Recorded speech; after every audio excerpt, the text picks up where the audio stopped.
Praise the lord. ఈరోజు దేవుని వాగ్దానము, బుద్ధిమంతులైతే ఆకాశ మండలములోని జ్యోతులను పోలిన వారై ప్రకాశించెదరు. నీతి మార్గమును అనుసరించి నడుచుకొనున్నట్లు ఎవరు అనేకులను త్రిప్పుదురో వారు నక్షత్రము వలె నిరంతరమును ప్రకాశించెదరు. దానియేలు గ్రంథము 12వ అధ్యాయము 3వ వచనము. సహోదరి సహోదరులారా, ఈ వాక్యం బుద్ధి మరియు నీతి గురించి మరియు ఈ లక్షణాలను కలిగి ఉన్న వారికి ప్రసాదించబడే కీర్తి గురించి తెలియజేస్తుంది. ఇక్కడ రెండు రకాల వ్యక్తులు లేరు. బుద్ధిమంతులు ఎవరంటే అనేకులను న్యాయవంతులను చేసేవారే. వారి నిజమైన జ్ఞానం బయటపడే విధానాల్లో ఇదొకటి. వారి ఉపదేశాల వల్ల, వారు నీతిగా జీవించిన వారి జీవిత విధానం వల్ల చాలామంది నీతిమంతుడైన దేవుని వైపుకు మల్లుతారు. తద్వారా చాలామంది కూడా నీతిమంతులవుతారు.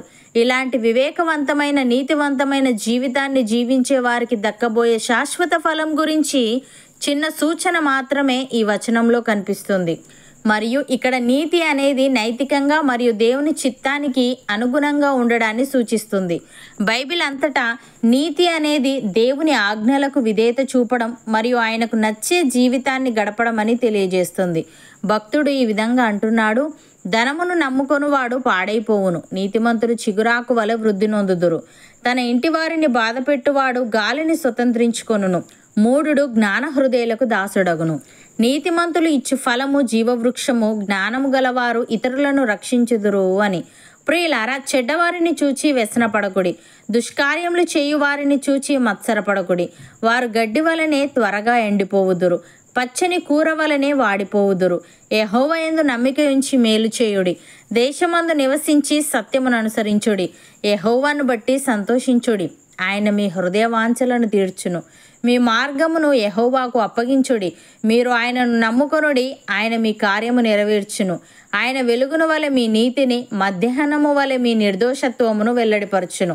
అపోస్తలుడైన పౌలు ఈ విధంగా అంటున్నాడు: నా ప్రియులారా, మీరెల్లప్పుడూ విధేయులై ఉన్న ప్రకారము నా ఎదుట ఉన్నప్పుడు మాత్రమే గాక మరి ఎక్కువగా నేను మీతో లేని ఈ కాలమందును భయముతోనూ వణుకుతోనూ మీ సొంత రక్షణను కొనసాగించుకొనుడి.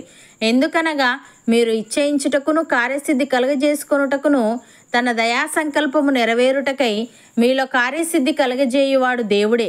మీరు మూర్ఖమైన వక్రజనము మధ్య నిరపరాధులను, నిష్కలంకులను, అనింద్యులునైన దేవుని కుమారులగునట్లు సనుగులను, సంశయములను మాని సమస్త కార్యములను చేయుడి. అట్టి జనము మధ్యను మీరు జీవవాక్యమును చేతపట్టుకొని లోకమందు జ్యోతుల వలె కనబడుచున్నారు. అందువలన నేను వ్యర్థముగా పరిగెత్తలేదనియు, నేను పడిన కష్టము నిష్ప్రయోజనము కాలేదనియు క్రీస్తు దినమున నాకు అతిశయ కారణము కలుగును అని. సహోదరి సహోదరులారా, మనము చీకటిలో నుండి ఆశ్చర్యకరమైన తన వెలుగులోనికి మనలను పిలిచిన వాని గుణాతిశయములను ప్రచురము చేయు నిమిత్తము ఏర్పరచబడిన వంశమును, రాజులైన యాజక సమూహమును, పరిశుద్ధ జననమును, దేవుని సొత్తైన ప్రజలమునై ఉన్నాము. ఒకప్పుడు ప్రజగా ఉండక ఇప్పుడు దేవుని ప్రజ అయితిమి, ఒకప్పుడు కనికరింపబడక ఇప్పుడు కనికరింపబడిన వారమైతిమి. ప్రియులారా, మనము పరదేశులమును యాత్రికులమునై ఉన్నాము గనుక ఆత్మకు విరోధముగా పోరాడు శరీరాశలను విసర్జించి, అన్యజనులు మనలను ఏ విషయంలో దుర్మార్గులను దూషింతురో ఆ విషయంలో వారు మన సత్క్రియలను చూచి వాటిని బట్టి దర్శన దినమున దేవుణ్ణి మహిమపరచునట్లు వారి మధ్యను మంచి ప్రవర్తన కలిగి ఉండవలసిన వారమై ఉన్నాము. అవును అన్నవారు నాతో పాటు ప్రార్థనలో ఏకీభవించండి. పరిశుద్ధుడా, ప్రేమగల తండ్రి, బుద్ధిమంతులైతే ఆకాశ మండలములోని జ్యోతులను పోలిన వారే ప్రకాశించెదరని, నీతి మార్గమును అనుసరించి నడుచుకొనున్నట్లు ఎవరు అనేకులను త్రిప్పుదురో వారు నక్షత్రము వలె నిరంతరమును ప్రకాశించెదరని నీవు తెలియజేశావు. తండ్రి, నీకు స్తుతులు.